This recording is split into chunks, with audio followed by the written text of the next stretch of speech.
live, woo, live on YouTube. Woo.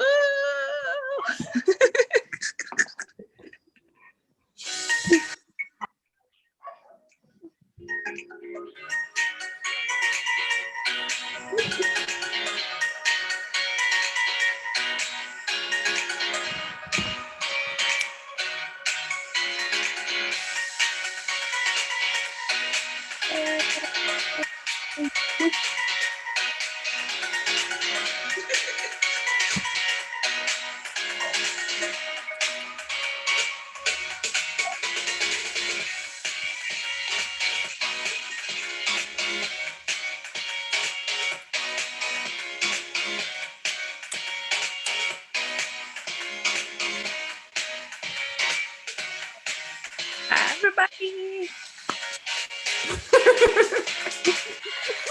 Oh my goodness.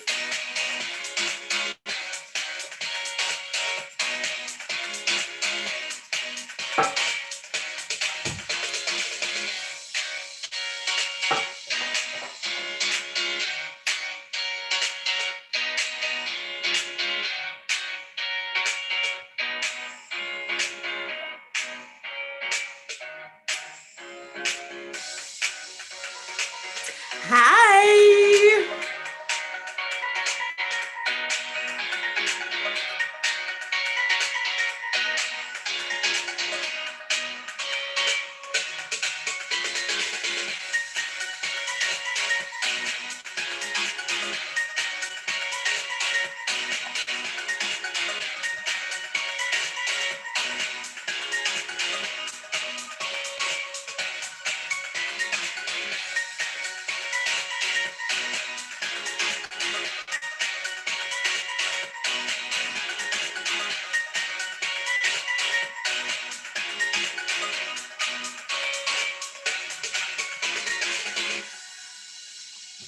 Good evening, good evening, good evening. Welcome to another Boss Teacher Live. All right, so we're going to be going live in just another 2.5 minutes or so.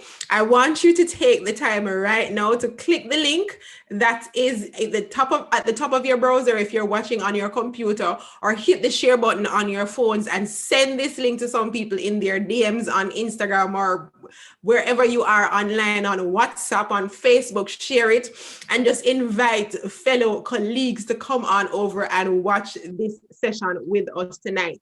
All right, so I'm gonna be playing some music, and in another 2 minutes, we're gonna get started.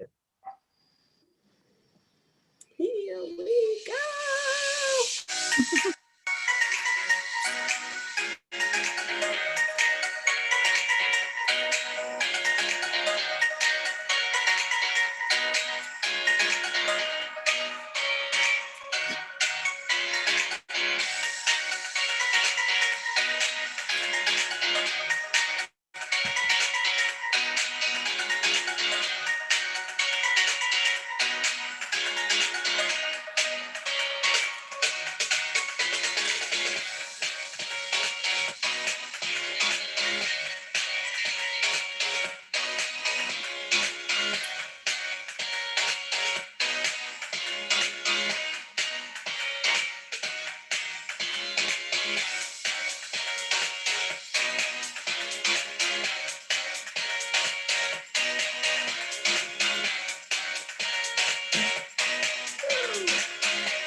All right, all right, all right. Awesome. Welcome, welcome, welcome again. Welcome to another Boss Teacher Live. As you know, this week of celebration and celebrating we are.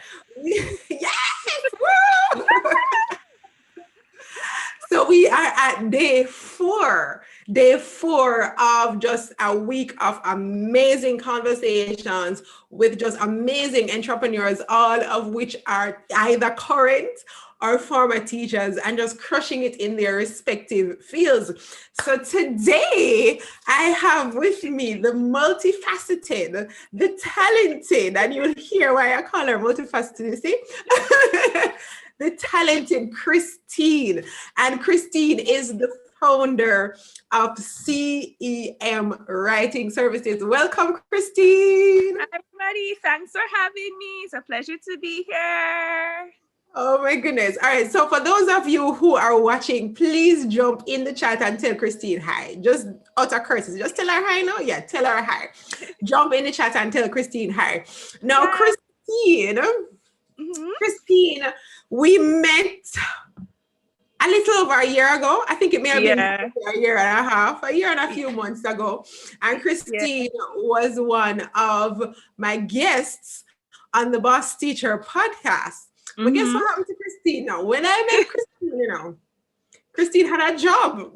Yeah. And Christine is no longer employed. And she was not fired at all. She's still a boss. I'm a boss babe. I'm my own boss babe. Yes, darling. So Christine, tell us, like I said, when I met you, you were a teacher. You were a full-time classroom teacher. And then I messaged you some months ago, we were talking about my book and so on. And Christine said, well, I'm no longer teaching, to that point, like from the last time we were on the podcast together and when you decided, I'm going to hand in my resignation, what made you come to that decision? All right. Well, for me, I had entered into teaching as like a way of earning money. It was just like a thing that I did at university because I knew that I need to have a degree. I need to get out there, make some money. And I never really had the real passion and the drive for it. So I knew that at some point I would be transitioning out of that profession into something else. So in 2018, I decided that I was going to pursue a master's in corporate finance and then use that to transition out of teaching. But by the end of 2019, by the beginning of 2019, I decided that this would be my final year. I'm not doing this anymore. I am done with this. And I just handed in my resignation letter, and I had been building my business over the past 7 years, building my hustle and, putting in the work with it. So it had gotten to a place where I said, okay, I'm comfortable enough now to transition from this teaching thing into my hustle. So making that hustle, transforming that hustle into a business. And I was also doing the corporate finance degree, which I recently completed. So I had both things to fall back on in case of anything. But I knew that it was time. I needed to leave for my mental health, for my sanity. I needed to leave that and transition into what I believe is my true calling. Yeah. Mental health and sanity. I swear. No, I kid you not. Listen, when you say those two words, I feel like something just kind of ran off because I completely understand what that feels like. Like, even though I am talking to teachers and they're telling me that they just can't bother. Like, teachers are going to bed 2-3 o'clock in the morning consistently. I literally was just listening to a voice note from a teacher friend of mine. He teaches primary school, primary school. And I messaged him like maybe about 3 days ago. And he's this is a guy that responds to my messages just immediately. And he said to me, Julia, I can't even find the time. I'm so sorry for taking so long to respond to you. He can't find the time because he's just so busy doing school stuff. Like in the season. Like teaching has gotten so much harder for Yup. so many Yup. teachers. Yup. And The you have to virtual put your mental classroom health. thing. It's worse than being in the physical classroom. So you Much and I more worse. kind of tapped out very early, fortunately. Yes. Can I tell you, I am so grateful that I left before this thing started. I swear. Yeah, and I said to my students, listen, if I had not resigned in 2017 when I did, 2020 would have been the year for me, honestly, because I see what's happening around. I realize I probably be one of those teachers who would not have made it at all. Right. But you also said something that I think is very important for us to emphasize, that you had two things to fall back on. You had started the CEM writing services sometime before. You were also pursuing your master's degree in corporate finance. And you knew that any day that you have to resign, then definitely you are going to at least have something to fall back on. How important is that for those of us, those persons who are watching, because they're teachers, non-teachers, like what they've been doing this for 20 years, 15 years, 10 years, and that's all they know. And today they are thinking about walking away from the classroom, but they can't because there's nothing. So what like, how would you advise them? What can they do now to start building that something that they can fall back on? Well, you have to start by first trying to identify what you want to transition into. I think that's where my headspace was. I was thinking, I spent like 2 years prior to even considering leaving, thinking about what do I really want to transition into? Like, where do I see my life going? Where is this path leading me on? What path do I want to take? And then once I decided that, okay, I'm going to do this corporate finance degree, then I put in the work, I put the plans in place to make it happen. So it's about thinking about where you want to transition to, and then starting to put the plans in place a year in advance, 2 years in advance, so that by the time you're ready to really make that jump, you're prepared, you're ready to make that jump. And it's also important to understand from a financial perspective when is the right time to make the jump, because you can't, so for some people it works to just quit the job and then go out there without anything. For some people, that's the anomaly in the whole situation. But to be very honest, you have to be very strategic about how you're going to make the jump financially. And you have to start putting away money to cover your expenses, because there'll be times when you're making this transition where you'll go months without having enough money. You're not generating enough revenue. You're not getting enough to cover what you need to cover, and you have to have that money to fall back on. So in summary, what I would say is that you have to think about where you want to transition into, what you want to transition into, and then you prepare yourself both from a financial standpoint and for whatever preparation is needed to make that transition happen. Yeah. And for those who are like doing the long-term planning, you said mentioned start thinking about it from a year or 2 years before. Yeah. But then there are some people who are ready to do it. No, like I know in particular that you have so many skills that you can fall back on, because you're right, you're a math teacher, you're into finance, you have some background in the sciences, and that's amazing. So talk about, like, for those people who are ready to do it now and they don't have a year to plan or 2 years to plan, how can they use those skills and those talents that they have now to really build out that thing that they can fall back on? All right, so first of all, you have to identify what you are really good at, what you're passionate about. I know a lot of people say that, and it's not, and it seems like something that's up in the clouds and up in the air, but it's not. You have to, when you identify what you're passionate about, that passion will drive you.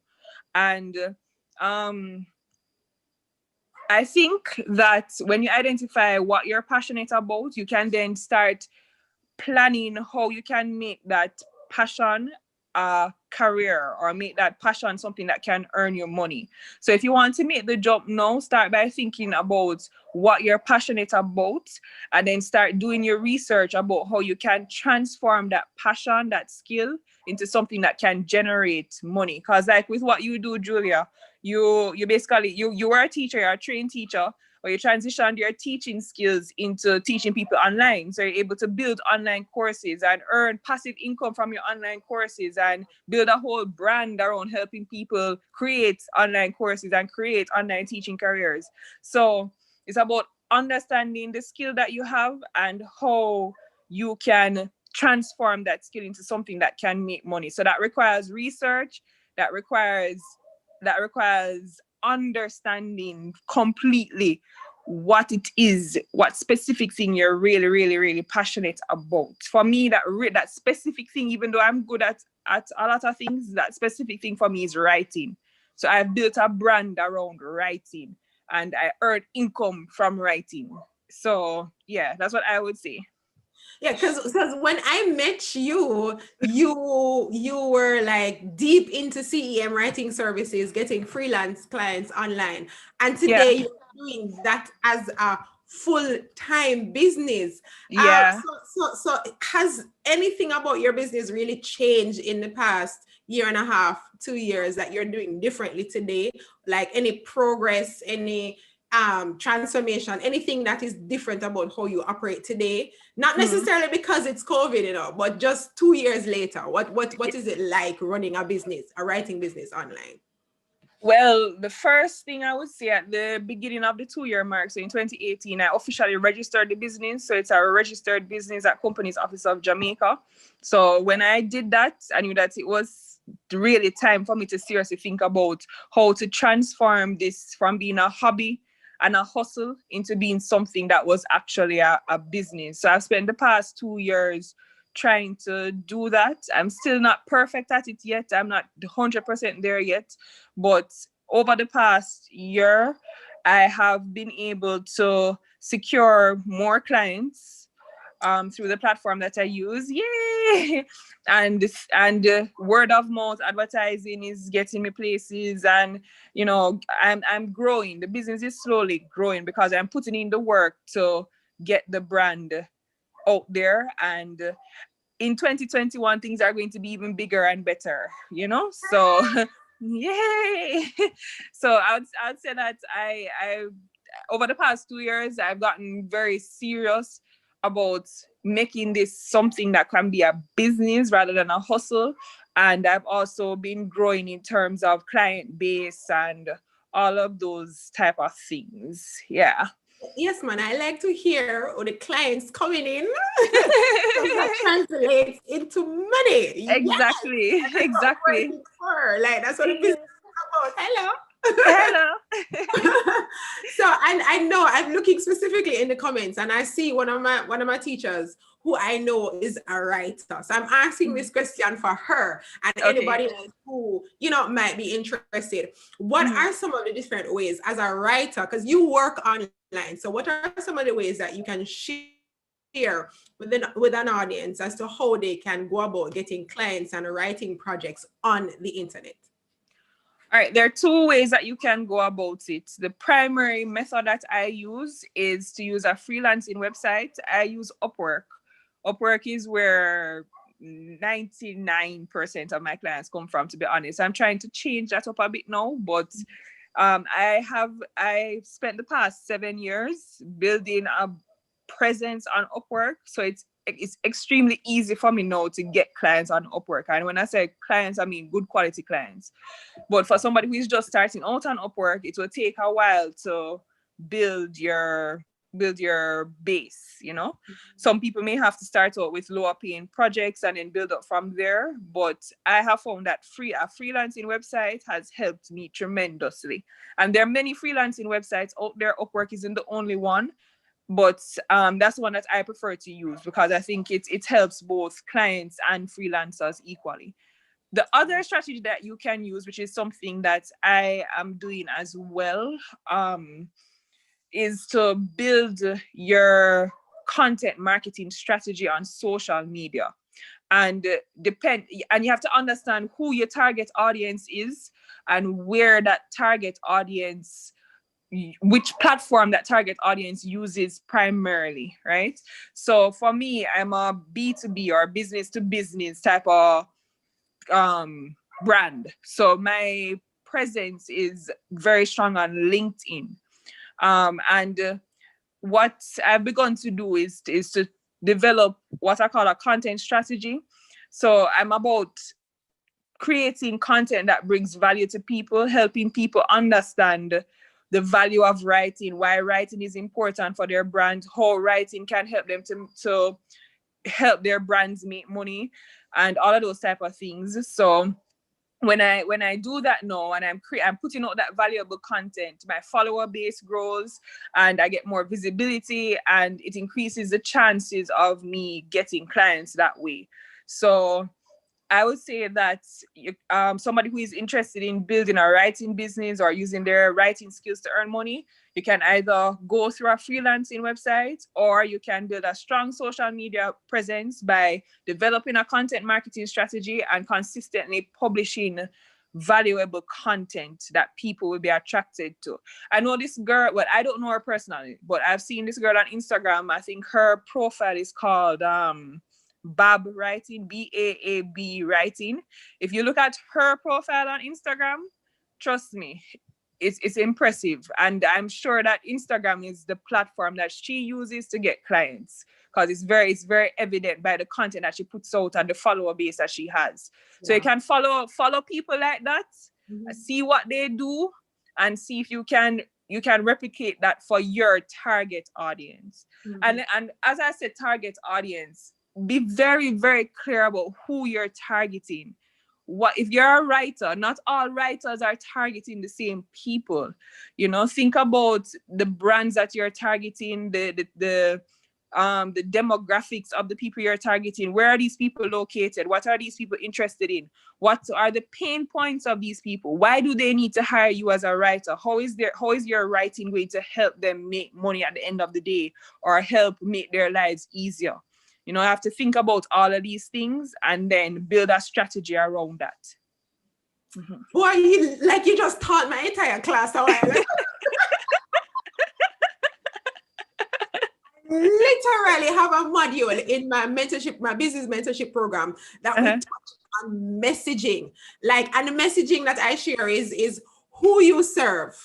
How you serve them, and how what you do is going to transform their life and their business. And we break that down in detail to help you. So like I could just call you in as a guest presenter when we're doing that. Sure, anytime. Just link me up. You have my number. I'm ready whenever you're ready. Trust me, because it's really, really important. And you rightfully said, not every writer is targeting the same kinds of clients. And I know the person you refer to, I know, because I work with her in she's one of my colleagues online in my coaching program. So I know what she does. So she's a copywriter, but you're a B2B writer. And there's a big difference in how you approach a client who wants copywriting work versus somebody who wants writing for business. So you have to, as you rightfully said, know your clients, know exactly how you can serve them. I'm glad you brought that up. And then one of the other points you mentioned is to follow other writers who are in kind of the similar field, so you get an idea of what is happening out there, and it gives you ideas as well as what you can share and how you can add value to your target audience. Right. So as you talked about the different social media platforms, and we're talking about this earlier about the number of followers that you have on Instagram. But as you said, your presence is mostly on LinkedIn. Why is it important to choose a specific social media platform to be more present on? Well, for me, I'm going to answer that question on multiple levels, but the very basic level for me is that I can't manage the whole of social media something. I just need to focus on one thing and make that one thing work. That's one reason, right? But then the second reason, on a more practical level, I have to think very seriously about, again, who I'm targeting. Where are these people located? Which platform is going to serve me best in reaching my target audience? And that platform is LinkedIn, because of the type of clients that I am targeting. So that's the primary reason for me using LinkedIn. And the third reason is the nature of the platform as well. Instagram is very image based, heavily image based. I'm not an image person, so that's why I don't have a lot of things to post on Instagram. Um, and LinkedIn is more of the professional long posts that talk about a whole heap of things and all of that. That's more my speed. It fits my personality more. So those are the three reasons why I focus on LinkedIn. But the second reason is the most prominent, because that's the aim at the end of the day, to get clients. Absolutely. I agree with you 100%. And so when we look at the numbers on Instagram, because we're talking about the number of followers that you have, like less than 200 followers on Instagram. I have 1,500 followers on Instagram. But then the people who are coming to me for advice or to build out their business, they want to get to 10,000 followers and 50,000 followers. And I'm trying to like drill into their brains that you don't need 10,000 followers to make money online. You don't need it. Like I started making money when I had maybe like 700 and a little bit, like literally that's when I started making money online. You have 100 and something followers and you're crushing it with your writing business. And people need to understand that those numbers do not determine how much money you make. Talk to that now. Talk to that, Chris. I tell him all the time. I think I'm tired of hearing my voice now. So you. It's all about the quality of your followers. That's what it boils down to. You can have those people who call themselves influencers. They have hundreds of thousands of followers, and majority of those people do not care about the content that they're putting out there. You have to, the quality of your followers matter. The people who are following you need to be people who resonate with your message, engage with your message, and want to hear what you have to say. So whether it's 700 and something followers or 10,000 followers, the quality of the follower base is what matters ultimately. And that's what someone has been saying to me about LinkedIn as well. You can't just accept connection invitations from any and everybody. You have to be very strategic, because a lot of people have sent me connection requests, and I'm realizing now that this person doesn't really fit who I'm trying to target. Why should I add this person to my network, type of thing. So yeah, it will mean that I'll have less than 1,000 connections, but at the same time I'm building a network of people who will want to hear the message that I am trying to bring out there. Exactly. And I know people like who have started brand new Instagram profiles, because most of my people are on Instagram, brand new Instagram profile, and are just consistently showing up and targeting the right people. And in a matter of a month of just starting their Instagram profile, they're earning from their following. So you just have to be targeted, be very strategic about who you connect. Don't watch those numbers at the top of your feed. Don't do it. Exactly. And it's about consistency as well, because what I am lacking is consistency. So when you post consistently, as you say, you can start Instagram account this month, and then by the end of the month you start generating revenue because you're consistently posting content that adds value to the quality followers that you have. Now, I remember when we had our first conversation, we were talking about confidence. And I have to bring it up back, because I know for a lot of my audience, we have a confidence issue. One, we have an issue with coming on camera. I still do. Yeah. But two, generally people have these ideas and they have amazing business ideas, and you see the potential for it. But the fear of just putting themselves out there and just start talking about what they really want to share is holding them back. How are you able to really build that level of confidence to even today to be so confidently talking about your business? You say you have a fear of coming on camera. I don't believe you, because you're shy. But yeah, so share with us some of the things that you went through, or some strategies to help to build the confidence to really step out there and just do business. Mhm. Well, I think I'm a natural go-getter. So if I know that I have to achieve a certain objective, then I just get up and get it done. I just have to have that mindset. So as I said, 2021 is going to be a new year for me. I have a whole slew of things planned for my YouTube channel. My boyfriend has been trying hard to get me to build the YouTube channel properly. And I said, okay, finally, I'm going to build this thing. I'm going to go in front of the camera, say everything that I need to say, and just get it out there so that I can build valuable content. You just have to have the mindset to just say, just get it done. Because if you don't get it done, then you're just going to stay at the same place, not going anywhere. And you don't want to be stagnant. You want to be growing. You just have to say, just get it done. Just do it. If you're going to have some people who don't like what you say, they'll always be there. You're going to have some people who will ridicule you. You're going to have some people who, will make you feel bad sometimes, but you have to look past that and just keep pushing. You can't listen to the naysayers. Has it gotten easier over time for you, or are you still at that point? It has gotten easier over time. I still don't like it, but I think I am becoming more comfortable with it. Yeah. Yeah, and that will happen, and that is what I say all the time. First time you do it, it's going to be nerve-wracking. You're gonna sweat like crazy, your hands going to shake. You're gonna ask yourself, what in the world did I just do? And you're going to go into a little shell afterward. The second time you do it, you're still gonna sweat. You're still gonna, but every single time you do it, it gets easier and easier, and your confidence just improves just by a little bit, each time. And before you know it, you're skinning your teeth on camera like Julia. When I tell people that outside of this camera and this microphone, I am a true introvert, they don't believe me, because yeah, because you have that effervescent personality. Yeah, if you never said it, I wouldn't have realized. Yeah. And it came with practice. So as you said, the more you do it came with practice. I was a wreck my very first time. I was a wreck.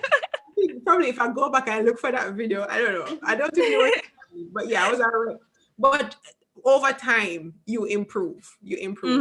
Exactly. So what some people don't know about Christine is that she's an author. Yes, I am. Tell us about this. I mean, you're a writer, so naturally the author would have had to. But how did that come about? Well, it was a way to build my portfolio and to try to expand into passive income streams, to be honest. That's where it really came from, because I'm a writer, so you have to have a portfolio as a writer.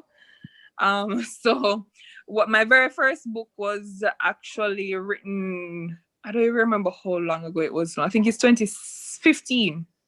So yeah, 2014 or 2015. And then that was a nonfiction book, a personal development book. And then I wrote a novella the year after. And then I have a book about starting a business in Jamaica, because I saw the need for a book like that, since there are so many things that you need to do to start a business in Jamaica. And everybody has to be running up and down like a headless chicken trying to figure everything out, like most things in Jamaica. So I had to create this book to help people start their businesses in Jamaica. So I have those 3 main books as a part of my portfolio. And the one that has been most successful has been the one about starting a business in Jamaica, because people really have needed it and they've gotten great value from it. So you saw an issue, you created a solution, and the solution is now making money for you. Right. Hint to all the people watching. Hint. Look around. Where are some of the issues that you see with the different services that you have? Just anything. Just look around. Look at some of the problems that you are dealing with on a day-to-day basis. And then how can you find a solution to that problem? When you find that solution, I guarantee you that there are 10 more people having that same problem that you can sell that solution to. So that is a good way to start generating an additional stream of income as well. Mm-hmm. All right. So before we jump into the final question for tonight, I want you guys who are watching to jump into the chat and ask your questions, any questions that you have for Christine, any comments that you would like to share about the conversation. Go ahead and put those in the chat right now. So once we're done here, I'm going to be checking the chat and just going through them and having her respond to your questions and your queries and so on. Okay. Are there any resources, like outside of the freelance platform? You talk about Upwork. I used to be on peopleperhour.com. Are there any resources, like as a writer, that you use in your business that you think is going to be helpful for potential writers? Well, if you're going to be working with clients outside of a freelancing platform, then you need to have invoicing software. I use Wave as my invoicing software because it's very easy to use. It helps you keep track of everything. You can send invoices to people's email addresses and then send them receipts, those type of things. So I love using Wave for my invoicing.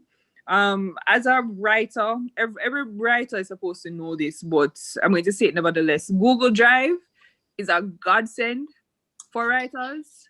It is a godsend.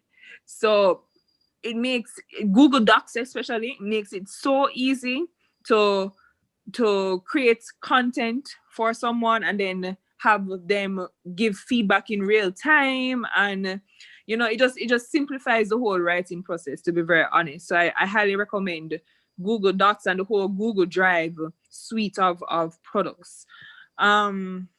What else would I recommend? I think that's basically it from my end. Yeah.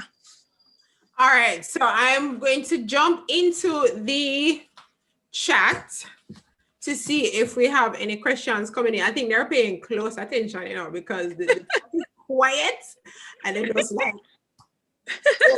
attentive. All right. So I see something. Okay. So you agree with the Google Suite? Yeah. Trust me. I use that every day.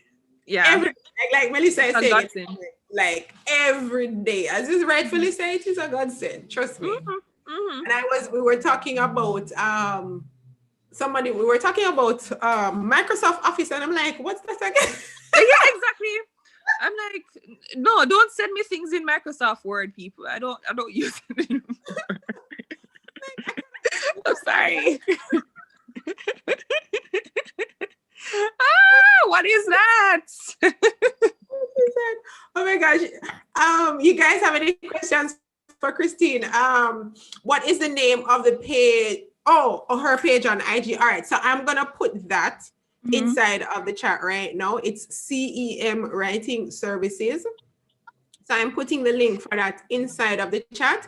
And if you're watching, it's also going to be in the description of the video. You were saying something?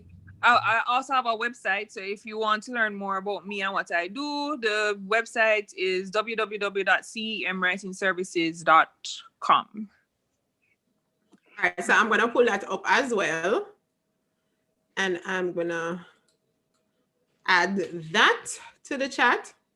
And we're also adding her website information to the description of the video as well. So you can check out Christine on the various platforms and definitely connect with her. If you're a business and you need some writing services, then she is the person to connect with. Oh, you're talking about, all right. So I'll put that one in there as well. So let me search for it first, Melissa. Which one is Melissa asking about? She's asking about bad writing as well. She's the boss when it comes to copywriting, man. There are a few copywriters online that I know personally, and they are just absolutely amazing. Yeah, she's good, but she's also for a specific. Yeah, very specific. So her writing isn't necessary for everybody. Exactly. And see that's everything is so broad. That writing is such a broad field. You can have a copywriter for the Black community. You can have a copywriter for tech, copywriter for finance, copywriter for you can easily find your niche. Yeah, different kinds of writing. There's like, yep. So Melissa is saying, I'm interested in making money from blogging. Okay, Christine, I know when you started out with a blog. And by the way, she has a review for my book on her blog as well. Go and read it. Very honest and very heartfelt review. yes. Go on our website and check it out. So do you have any advice about starting a blog to make money from that blog? Consistency. It boils down to consistency and understanding who your target audience is. If you don't blog consistently, blogging isn't something that's going to make you quick money like that. You have to put out blog posts regularly. If you're thinking about using your blog, as in your physical blog, as a way to generate money and not writing blogs for other people, you have to consistently post content on your blog, and you have to promote that content. You have to do your research about search engine optimization.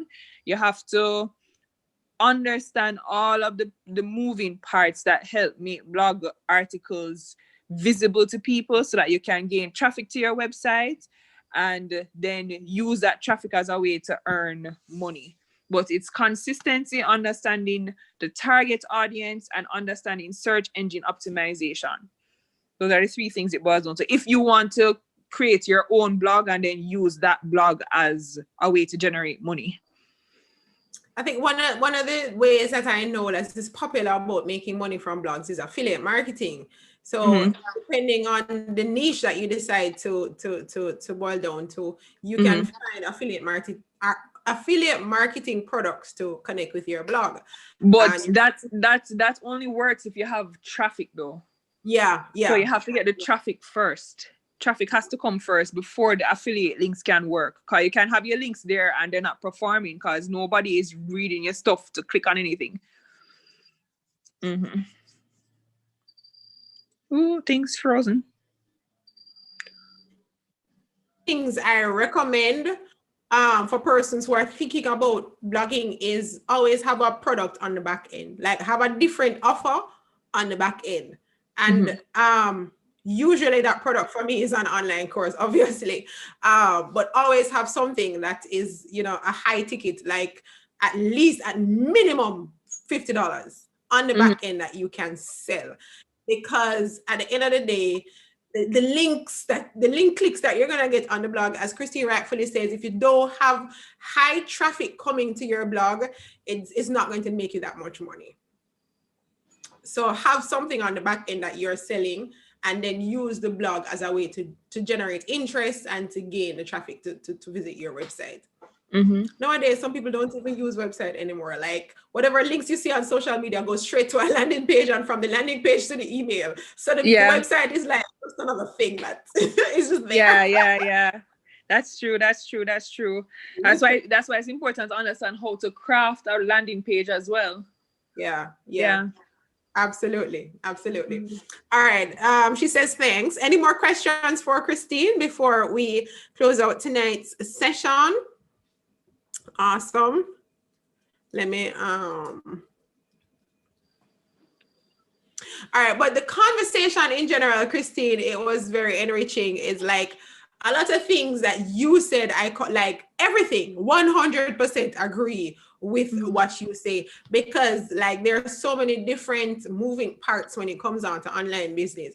And so individuals have to understand that you really have to niche down, you have to focus. And once you decide to focus, you just zone in on that. Decide who your ideal client is, speak to them in a language that they can understand, and that is showing up consistently in front of your ideal clients is going to be one of the best ways that you can generate income online. So whether you're doing writing like Christine or any other thing, the principle is still the same. All right. So you might try the affiliate marketing. Do your research on that, Melissa, because as we said, you need the traffic. You need the traffic. You literally need the traffic. Yeah. All right, I think that is it for the questions in the chat. I'm not seeing anything else popping up. Thank you guys in the chat so much for participating, for logging in, for showing up, for asking your questions, sharing your comments. It just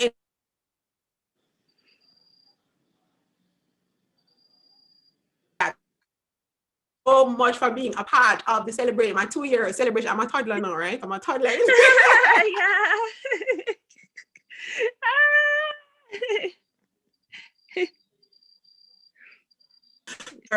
your expertise in business, and I know this is going to add value to the community. So please remember to follow Christine at CEM Writing Services. And if you don't need her services now, recommend her to somebody who does. All right. So I'm definitely going to be putting the links for her website and her social media again in the chat, so you can click directly and go over and just connect with her on the various different platforms. All right, thanks again, Christine. And I look forward to see amazing things from Writing Services in the years to come. Listen, she's going to blow 2021, you know. Yeah, man, 2021, I might hear that, man. All right, good night, guys. Night, bye. Oh, before we go, remember tomorrow we have Sally Ann Gray, who will be coming on, and she is going to be talking about becoming a professional speaker. That's her area of expertise, and she's doing it both online and offline. And if y'all didn't know, Sally Ann was also a classroom teacher, like everybody this week. Just teachers doing amazing things in different fields. So remember to join us tomorrow night at 7 p.m. Eastern Standard Time as well. And we're here again for another session, The Boss Teacher Live. See you guys.